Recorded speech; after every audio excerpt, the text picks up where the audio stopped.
सरकारी उच्च प्राथमिक विद्यालय खलियापाली ठारे विद्यालय स्तरीय बाल वैज्ञानिक प्रदर्शनी अनुष्ठित।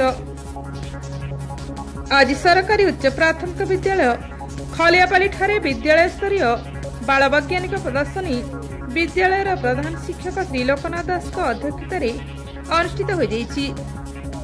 एही प्रदर्शनी मेलार मुख्य अतिथि भाव में जोग देइथिले सोनपुर ब्लॉक सहगोष्ठी शिक्षा अधिकारी श्री कृष्णचंद्र पंडा और मुख्य वक्ता भाव में खलियापाली उच्च विद्यालय प्रधान शिक्षक श्री पद्मनाभ पंडा जोग देइथिले। मयूरउड़ान क्लस्टर सीआरसीसी श्री उमाकांत मिश्र सम्मानित अतिथि भाव जोग देइथिले। ए प्रदर्शनी मेला बैठक को श्री श्याम सुंदर पात्र सभा कार्य परिचालन करथिले। विद्यालय प्रधान शिक्षक श्री लोकनाथ दास बाल वैज्ञानिक प्रदर्शनी मेलार लक्ष्य उद्देश्य विषय छात्र छात्री मानक कहिथिले। तापर श्री उमाकांत मिश्र छात्र छात्री मानक मूल्यवान उपदेश देइथिले।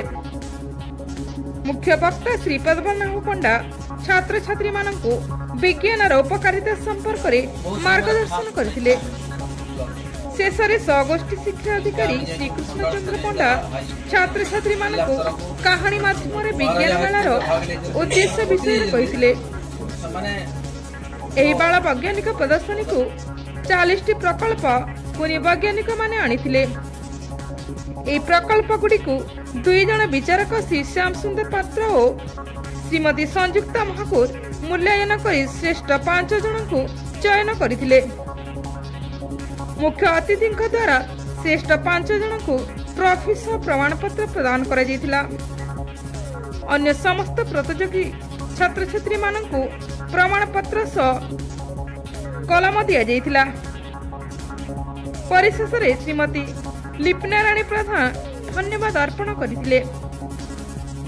ए कार्यक्रम को विद्यालय शिक्षक श्री प्रभात कुमार बेहेरा श्री खतुसुना श्रीमती विश्वविभूषिता पंडा श्री निर्मल पौड़ और श्री सुरेंद्र मेहर सहयोग करथिले। Bureau report, Dhanusha TV.